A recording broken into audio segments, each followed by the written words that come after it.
We're back. We're back. Technical difficulty. You know, like I stated. But no, as you was talking, how as he was talking, in regards to going into the industry and whatnot, and in your trainings, and you stated something about your trainings and whatnot. Who did you train again with? Who taught you? Who got you into the industry? Started, like I said, I started in Texas with Kilo Team 2008. I started with him for about, um, I will say I moved passes. Arthur Brenner.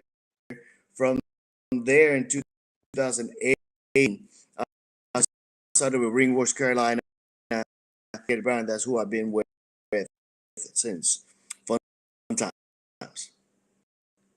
So you've been in the industry for a while now. So you've grown up and being from. I know you're from the island. We're from the same island, so Yeah. we kind of grew up in the same decade.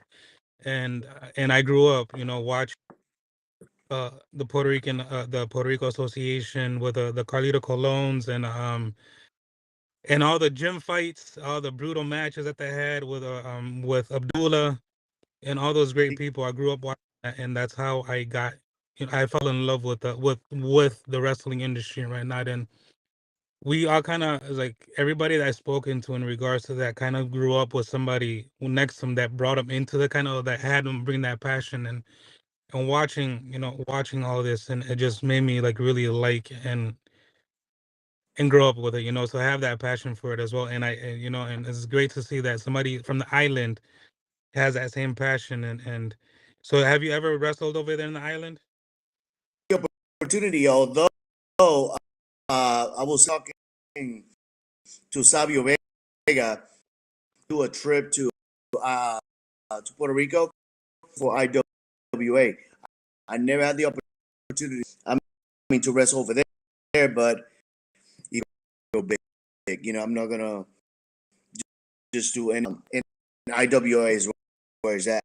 Already in Florida, I will say, and then I'm looking now my way into IWA in Puerto Rico, which is like the biggest wrestling company. WCCW, Carlos Colon is not running at the. I know Sabio Vega is the one running, so this. Yeah, I know that he's doing it big down there too, because I follow him too, and he's been doing it big down there. I know he was up here a couple of times, but so you've been traveling a little. You've traveled around in this industry and wrestled many great ones. I'm assuming. So who have you wrestled throughout your career? Well, I wrestled some good names. Uh, I wrestled Sandman. I wrestled Chase Stevens, and, so Lodi from WCW television championship match. I will say about a year ago. I wrestled great guys that are upcoming. Uh, this kid is pushing in AEW is pushing it with three and Andrews, James, Anthony, guys out there. I have the opportunity to be in the same ring as well. And it comes to wrestling, and if you're doing it right, you always get the right people. Yeah, no. It's awesome to hear those stories. I imagine you have a lot of stories being on the road with all these different characters and all these different people, and that's what really gets to me, to hear all these stories. So you have any stories you want to talk about? Man, there's too many stories. So good for the audience. I think comes to when it comes to being honest, it's more about the that I ride with, and it's a place when you get to that next show and ask the right questions. You know, be locker room etiquette, and every time this questions out, man, that's all you do stories. I like to keep stories with it. That's the fun of wrestling. Once you're in, you will see all the things. There's bad experience, the fights, the arguments, wrestling arguments about sports, about licenses, crying shoulders, and as you start creating bonds within the business. So keep stories within myself. Asking, I will advise any wrestler those trips, learn about each other, and that's how you grow in this business. That's how you You mentioned WCW, so you wrestled in WCW before, haven't you? Right? wrestle in WCW. I wrestled with Low. He was in WCW, and he's a great guy. He has a company training facilities at. He brings people like Anderson and CW Anderson, and I had the opportunity. I had a great match. A super great guy, and a complete. So I'm gonna have to go watch that match now. Well, I have it on YouTube, so I can send you. That'd be awesome just to see that. I remember those days. I remember the back in the day with the war that they had between WWF and WCW, and you got to be in the middle of that. So that, Mhm. in a sense, and that's crazy, and that's wonderful in a sense that you bring that, I guess, that history, you bring that the experience along with you being in WCW. And so, have you ever wrestled for other big companies other than where you're at? Different companies. I've never been in the next level. One of the things that I always been trying to go. That's for NWA 360. This it was a smaller company used federation, and for a period of time, the NWA and I'm Central Texas champion at one point, and it was one of my trips from Hawaii, and but I've been I have the opportunity to be with many. I was with in the school of down in Tennessee, and it doesn't matter big, small. I Wow, that's awesome to hear. And I just imagine just that trajectory, I guess, that your path, your career in this industry coming from way back in the '90s until now, and you're still doing it hard at your promotion where you at right now. You said you're at Ring, right? Or in Carolinas. see that's where I'm currently at. That's I help train, and North Carolina is located in North Carolina, right in So the you help train others. middle.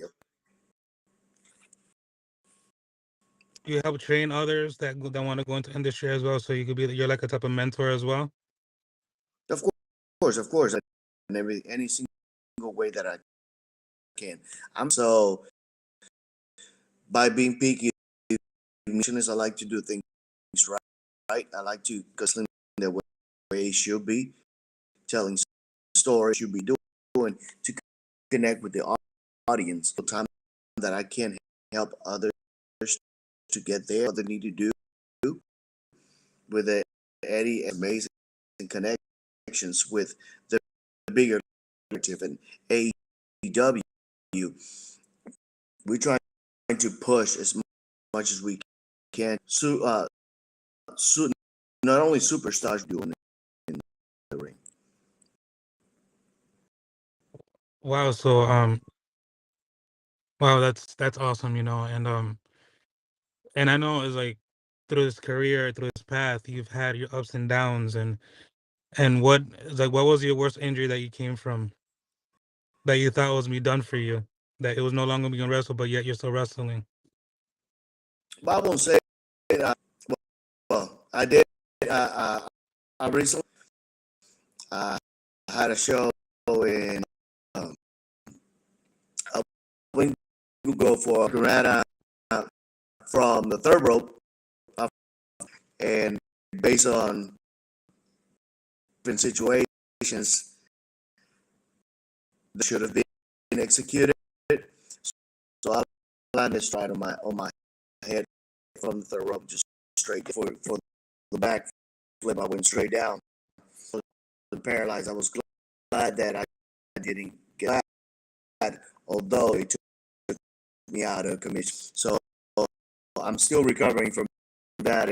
In the beginning of November, I have shows in North Carolina. I have shows in Ohio, Illinois.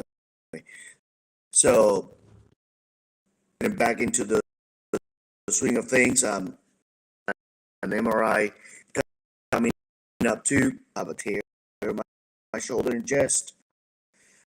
This happened, man.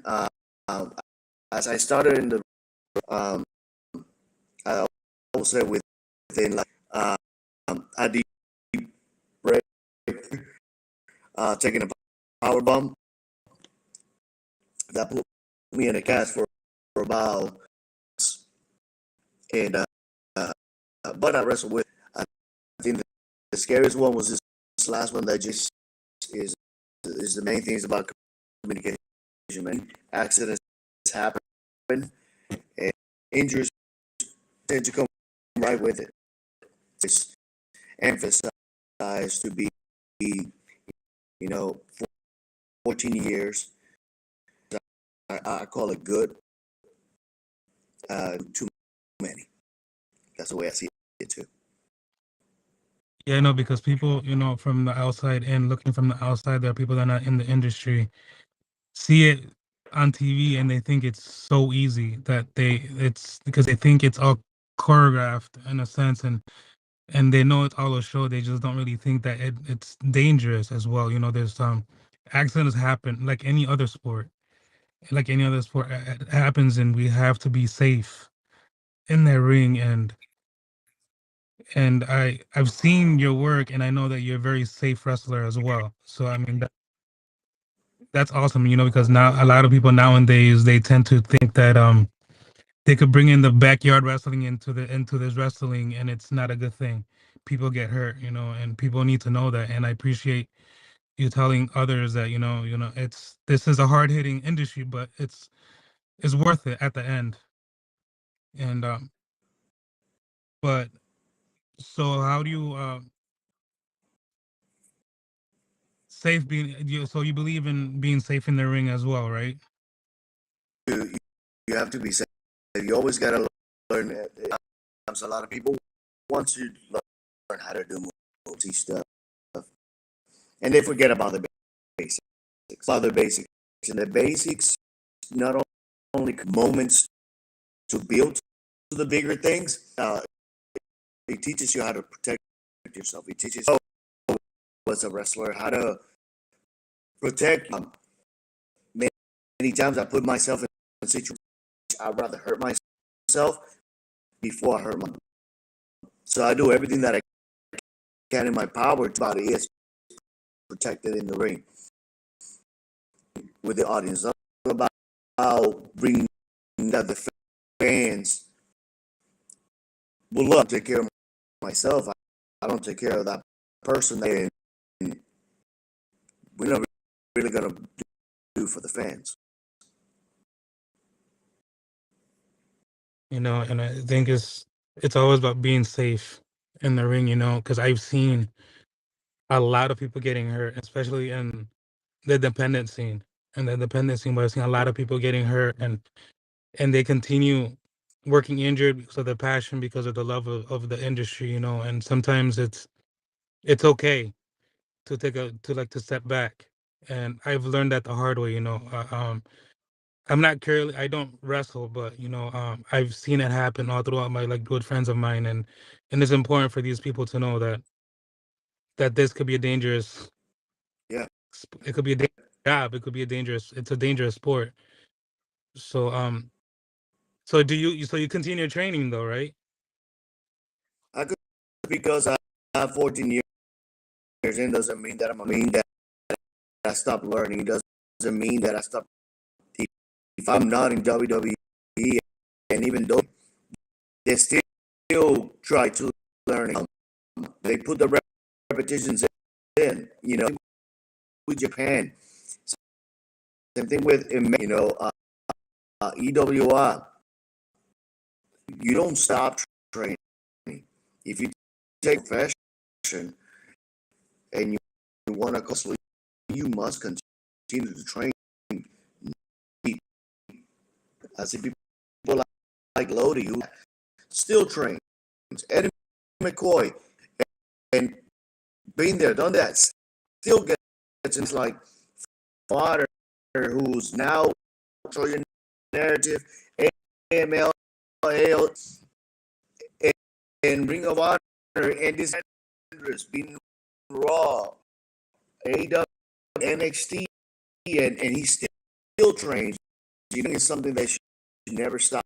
It doesn't matter where you at, still go ahead. Only that, continue to train, because more still trains and still put his reps in. Or does it, who are we to not to continue? You just saw Ric Flair right before his last match, right? He's still training. It is important because, like I stated, I see a lot that like you said, there's a lot of professionals that still train, but there's a lot of people and then the dependency in that they think they don't have to train anymore. So it's like it's good to hear those with experience. It's good to see those that have the experience in the industry that they continue training. And it's by leading by example in a sense. And Mm-hmm. because like I said, people get hurt. A lot of people get hurt because they stop training or doing this and doing that, and they don't focus on the training. Like you stated, going back to the basics, even learning how to do a proper roll. Yeah, it's just so simple, man. Can save your shoulders, can save your life. That are very, very beneficial in life, and you cannot. I remember in Tom Pritchard. Tom Pritchard was very on. You don't do repetition. You do repetitions until you get, and that's how you get to master. Not master your basic moving up to the higher level. So your basics, and slowly continue to build things that you to the point that you don't make mistakes with. Talking about mistakes, we know that we know that we all make there's mistakes done in the ring. I mean, unfortunately, there's even though no matter how much we prepare, no matter how much we plan, there's always mistakes. How do you deal with those mistakes in the ring? I know that some people they try to repeat the move, but how do you deal with those mistakes in the ring? You know, Bruce. Um, uh, uh, and there are times that yes, that we talk, but I'm to expose the business of. So what I do, I create a momentum, feeds off the energy from the crowd. My audience, in a way that off the phone and actually pay attention to. Times a lot of wrestlers, they like to talk so many things, and then when they go to the ring, they forget that the fans exist, and they just do them through moves. And when they the moment is gone. You know what I'm saying? I like to idea what's happening in the ring, while I like to go what is called color single time and an opportunity that I can. Listen to the crowd. You can understand if you hear him down, build him up, keep him there. Bring Don't just bury your opponent and do everything that you to try to win that match. You got to do, because wrestling is all about to get that one, get that submission. And if you don't, what are you doing? Give you a finisher for you to continue to gun, shoot you, and hey, we done, because this is saying so. You gotta make sense out of the thing.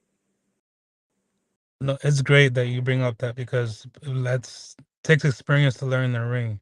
Like you say, there's people that just go through moves through moves, and don't really have that, how we say, time to smell the coffee break. But you have to slow down and enjoy the ride, and that's what I always tell. That's what we always tell the students in our school, that it's not all about flashy moves. Sometimes it's not all about the move after move. It's about writing the audience. It's about letting them tell the story. It's telling the story. And I love the fact that you like to tell stories. And because I think storytelling is important in the wrestling business. The reason why we do the business, I understand a lot of people, and one of the oldest men in the business. I was born in the wrong era, the old school. That's the way I was. Brooks, Arthur Brenner had the same. Eddie McCoy, it's all about the base. Telling a story. We are all school as, oh, you don't want to move up with Will Ospreay. If you we'll go at it. I can go any, but that does not mean that telling stories that I just stop something that the fans can connect with. It's all about telling a story, and without fans, we just two guys, and that's what people keep forgetting. The fans and the audience, and you just important, which is telling a story. It's like back in those days, like you mentioned, like WWF. You see the Hogans, the Andres, the Ultimate Warriors, and now in this time they call it the 5 moves of doom. But I mean, back in the day, it was less was more, and I think that it should be like that now. It's, yeah, we could have that pop, we could have that major pop, but I think, like, that's for storytelling. Less is more in a sense. I don't know what you think about it, but tell me how you think about that. I do believe. I don't. Um, I know you heard promos, right? You see many. I don't know if you remember that day. Triple H walks in. Mania. They did not say. Understand that they don't. They are to the point that they don't need to see each other. Undertaker just goes like that. Mm-hmm. No, it's going crazy. Just punch each other and do 20,000 one word. Many times we just look at each other, look at the crowd, because you're telling them you don't like me. The way that we look at each other, the way we stalk each other is more. I don't need to do 20,000 to be hurt. Real straight in the jaw. You might have be a little bit dizzy. You might be getting knocked out. Let's punch you 20,000 times, and all I'm punch. That's all I'm doing. Because if times or 10 times on the third row, and you don't have a bruise, and you're not cut, and you're not dizzy, and from there we're gonna go. And I just don't know punch. So sometimes a little more. And I remember doing one match with Andrews in the whole match. Crowd was wild. He doesn't say, "Give me a second, okay? Okay, I'm listening. Okay, give me a second."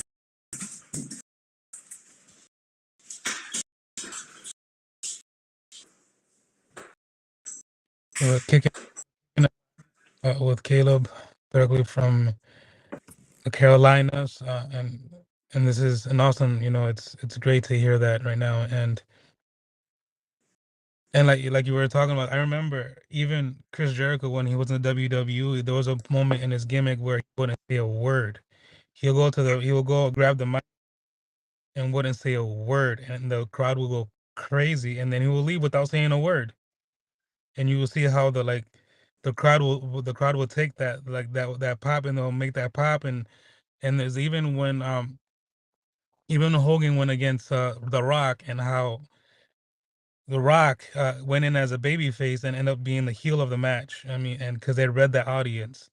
I think those are the moments that pull people in, and those are the moments that have you at the edge of your seat, like you're waiting, like let's go, what's going on, and that's the passion that brings a lot of people. That's a passion, and I understand that it's very important nowadays. Because like you say, there's people that go through moves beyond moves and moves beyond moves, and they don't sell. They take a nasty cut, or they take a nasty like lariat, and they pop right back up. There's no selling basically, and I think that's very important. And I think that we, as an industry or as wrestlers or however, we need to bring that back in a sense, slow things down. Uh, I know super kick is overused. Beautiful super kick, and once you know what I'm saying, and now they just I don't want to say the promotion, TV show, and first thing he does is super kick, Mm-hmm. super kick, and just went straight, and this was mad. It's like, dude, so somebody, you're done, you're down. One of the moves that I use is my finisher, and I say as a finisher, once I kick in the face, I'm going down, and getting back up. Story, you gotta you cannot. I know some Preston Quinn, um, you're done. Almost 6'4", coming straight up. Trust me, you're gonna be down. Mm-hmm. You know what I'm saying? So the experience, there's a lot of experience lacking. That get thrown in the ring too early, and all you want to do is already know it all. Man, you just what you're doing is doing damage to the business, and you're exposing many. So how long did it take you to get your first match? How long did it take? Like how many months? How many, even possibly years before you had your first match? I was 6 months first match. In time, I would rather be a year and a half. And the thing is, like when I have my first, it was only 6 months within training. I was thrown in. The guy's been that was doing it for over 20 years, and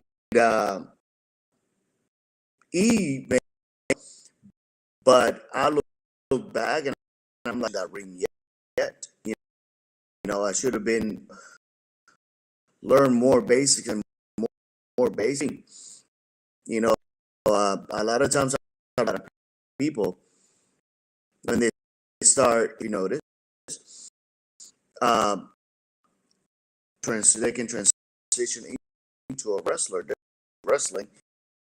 um, and some guys they have that natural. They just want to be wrestlers. Um, so I would say after a year of solid training, you should, but again, so, I'm talking about nice to get Brown training with Tom Preacher, latest stats, and those guys are going to ring. You're ready for the ring against the Sharks and, and somebody. So, but how did it feel for you to come out behind that curtain for the first match now? And the first match, do you still have that same feeling from the first match into your last match? Like better. in those years, is it still the same feeling that you have coming out of that curtain? It gets better. The feeling gets better. It goes from excitement, from being nervous, from don't know how to feel, frustrated, confident,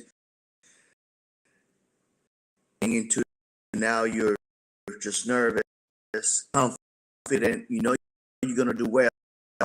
Hope that there's no mistake, that nothing goes wrong. And it just doesn't go away. It's been 14 years, doesn't go away. When I'm about to go to that curtain, I'm still feeling the adrenaline rush on the scream. I'm just ready to go in, and I feel like I have a time when I was just like, yeah, whatever, let's go.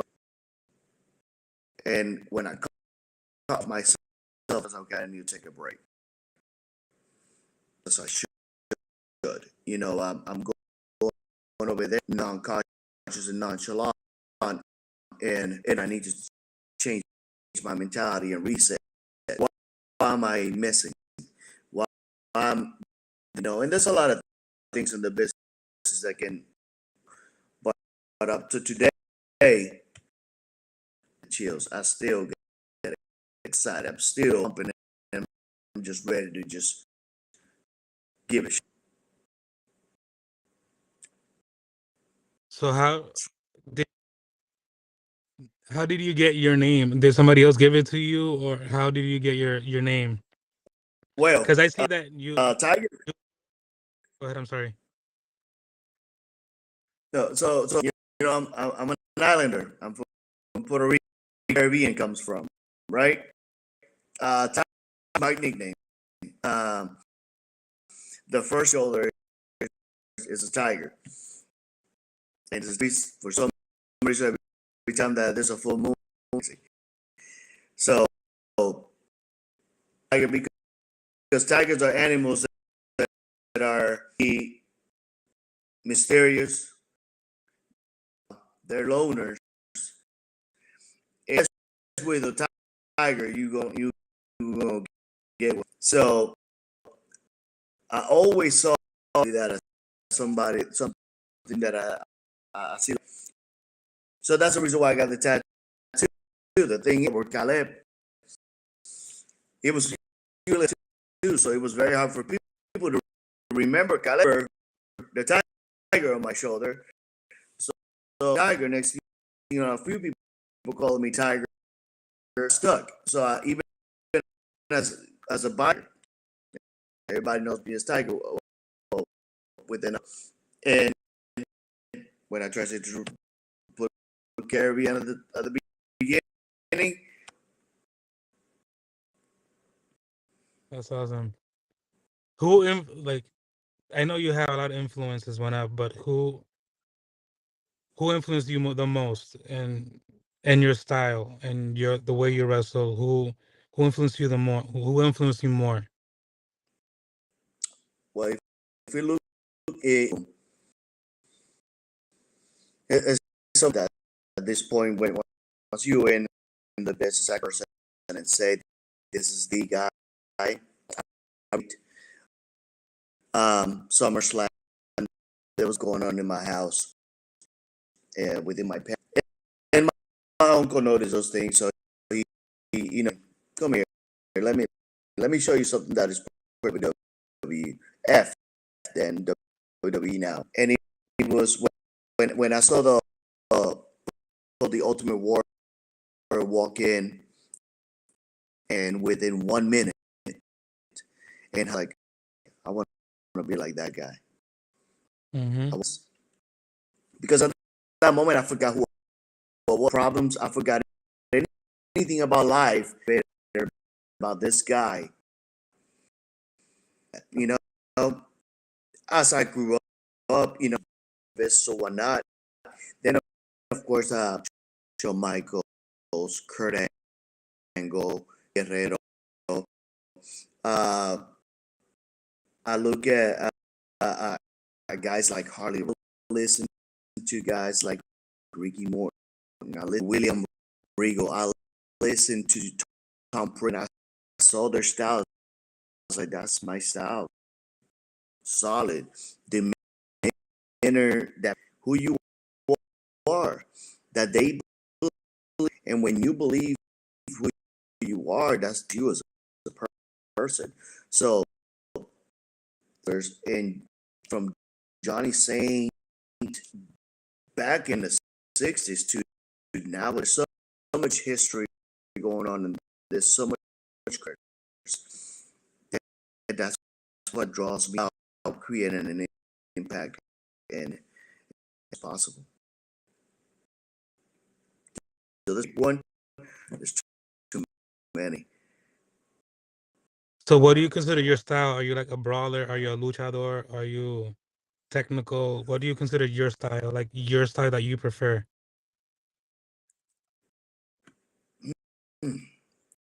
There's so many ways to say what I am. Mm-hmm. I'm not the biggest guy out there, but I can keep up with luchadores. Be a technician too, and I can be a brawl. So it all depends. I move and adapt and to do. I don't like to just stick into one thing. If you were to look at the way I wrestle, probably see the influences of Kurt, William Regal. Showmanship comes from Ric Flair, Warrior. So also just and and and, and you can see the Regal. You can see the inside of different. While I'm feeling that night, and and and of course at the end. That's awesome. That's awesome. There was even a few moments because I saw, like I stated, I saw a couple of your matches. There was even a few moments that I felt the Guerrero vibe in you. Oh, thank you, thank you. It's to be compared to see something about Eddie Guerrero and me. For me, one of my biggest moves I have is just,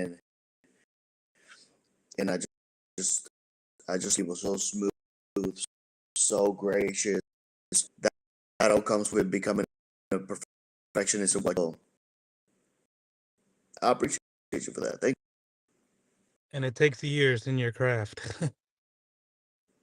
6 It was years in your craft. still, Where, it was yeah, and it's still going. I see. I like the fact that you say that you keep on learning, and I love that, and just that continuous building in you. And where do you see yourself in the future? Do you want to continue aiming for the big companies? How comfortable are you feeling right now? What is your goal? Your main well. goal? What is it My you want my to do? my goal is just to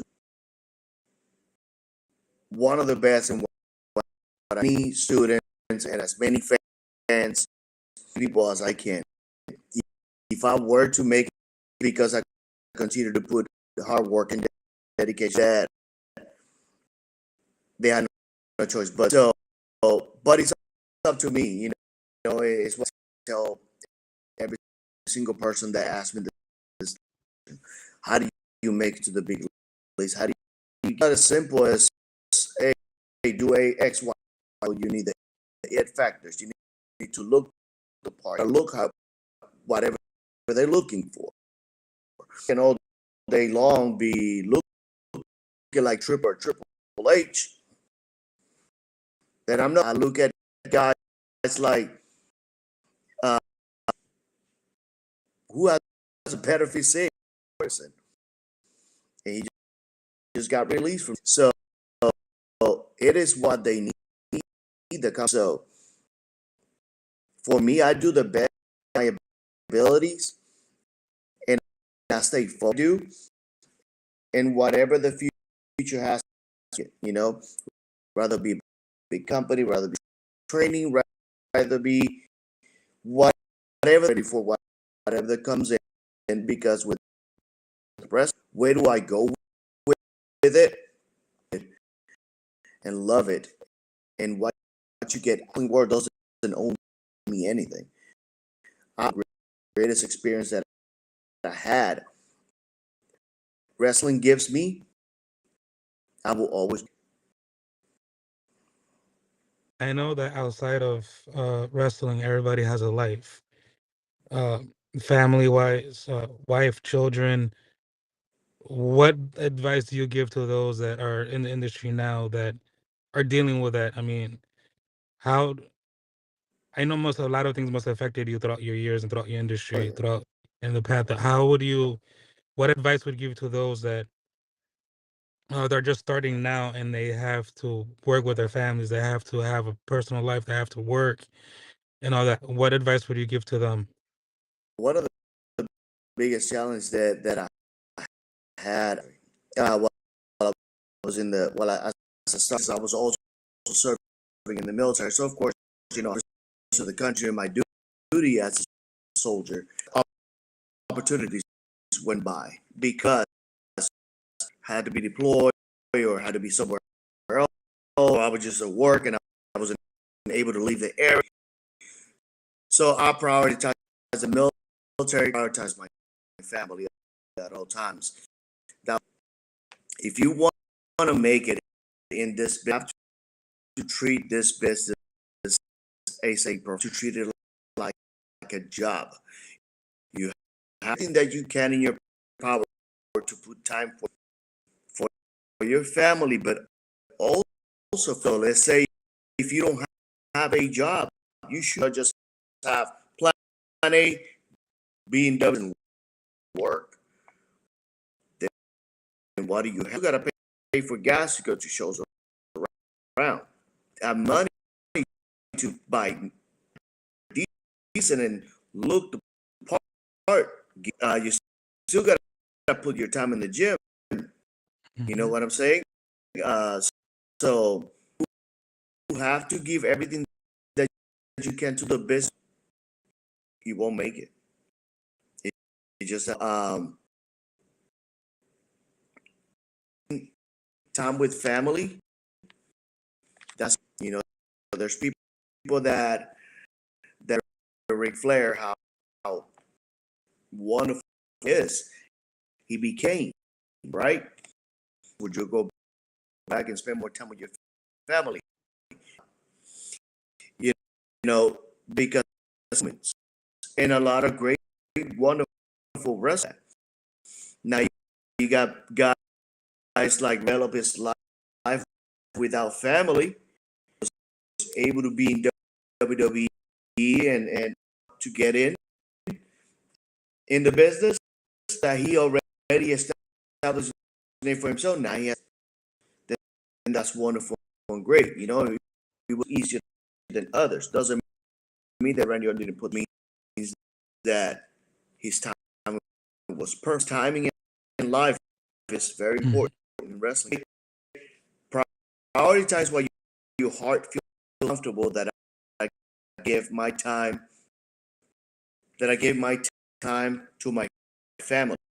That I gave to my family and gave to the military. He meant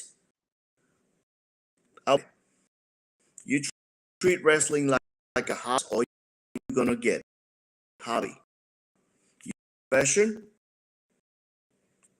then you professional and work for the best out there. It's an individual choice. I cannot say this is it's an individual choice. Why would you be happy that you have amazing memories with your family?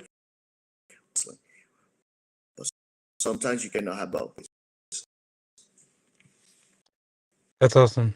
Thank you for that advice. And where would the folks find you at? How would they reach you? How would they get in contact with how would they reach you?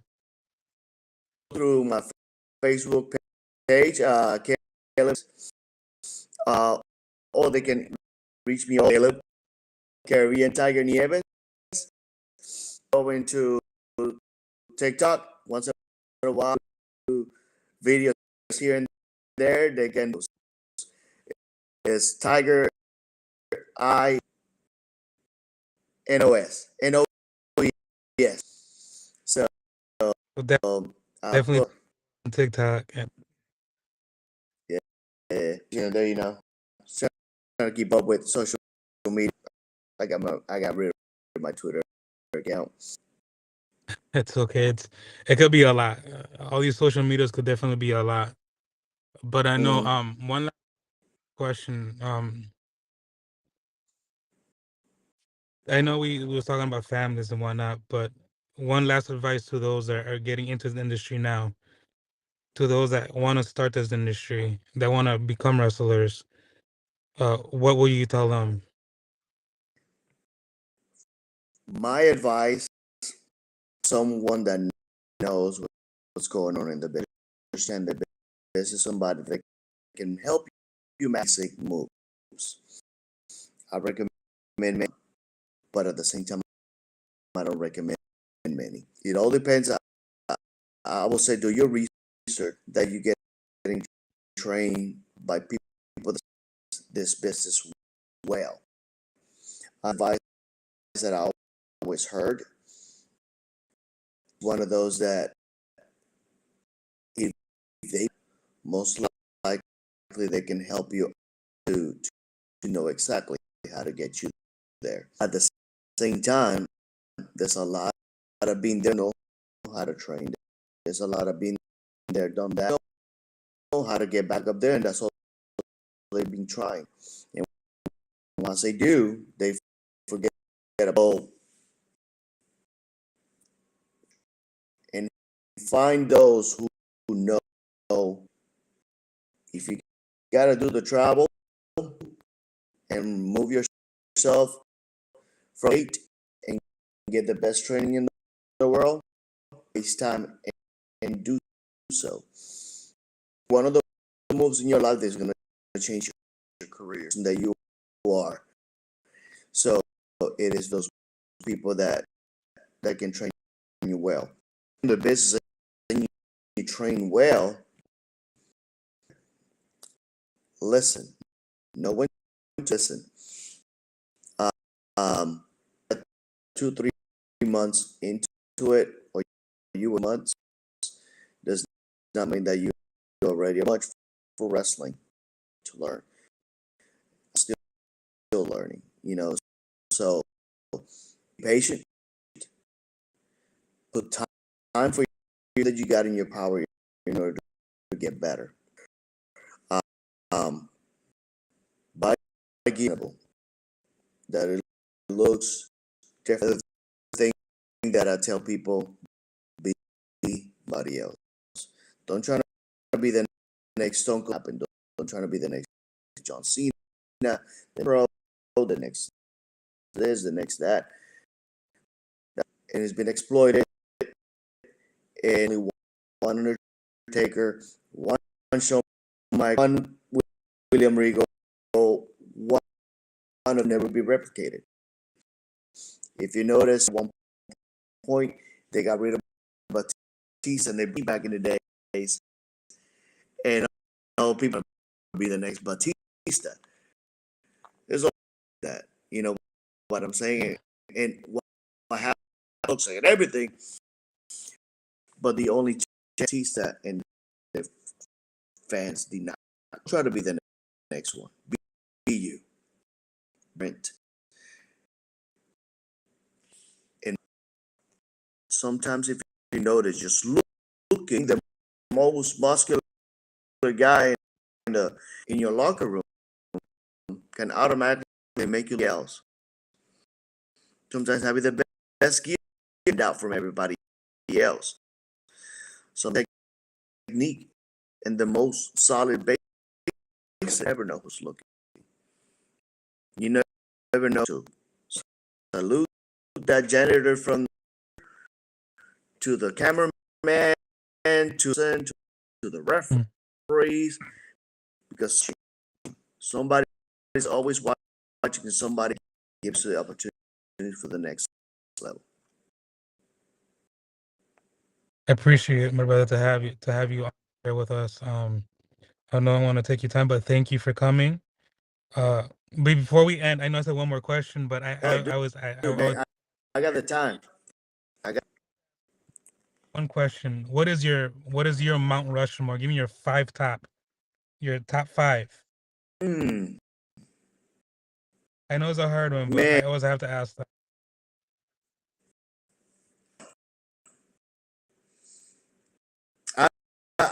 Mount Rushmore. If you Mount Rushmore right now, as it is the founders of America, people who made an impact. So therefore, if I were to look, then I will have to it was aside, but there's also errors and more. This guy made a difference during this time. So, John, I'm saying, and if you haven't, his wrestling styles was way, and it was one of it was very simple, and his moves are glorious, and his storytelling was great. Harley Race, huge difference and impact UA history, and nothing else is to be said. Just being amazing. Not wrestling wise, but in the rest, you have to say Hulk Hogan. And I wasn't a fan. I was an Ultimate Hulk Hogan. You can ask anybody in the world, automatically associate wrestling. In the wrestling world, in relationship and entertainment, and there's over so many years. How many is that? So, see what I'm saying? It's hard, man. It's hard. It's hard to just have. Man, it's so. I have to. Probably just too much. But I also have to mention, the Undertaker is somebody that impact in the business, a guy who and he's considered a legend. Side people like Triple A, Austin, Shawn Michaels, and so many other. Let's see, and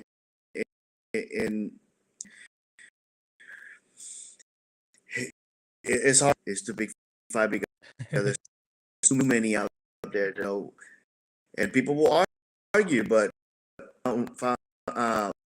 Mount Rushmore, because Vince McMahon is very put that name as WWE Entertainment. You know what I'm saying? And he built those. That those guys need to be built. If not, all of them work hard to be where they were. WWE, that's what made him even bigger. Mm-hmm. And yes, people said that beating WWE is a make you star, but hey, he does make a difference in your career, So you put me in a hard spot, man. No, it's okay. It's okay. That Mount Rushmore is yours, so nobody could argue with that. It's yours, But I agree with My everything Mount you Rushmore, said. that's like Yeah, I know.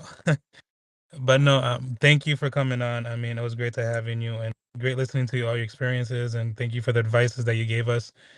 Uh, so let's see if you come up Massachusetts, and we get to see you up let's go, man. I'm ready when you just be in touch. there. And is it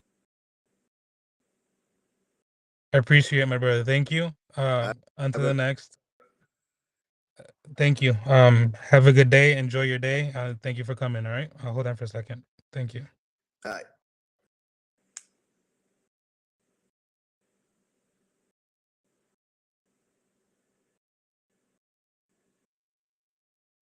Thank you, folks. I know this was it was a special edition of Kicking It Live with Caribbean Tiger. Thank you, and see you on the next. Have a good day.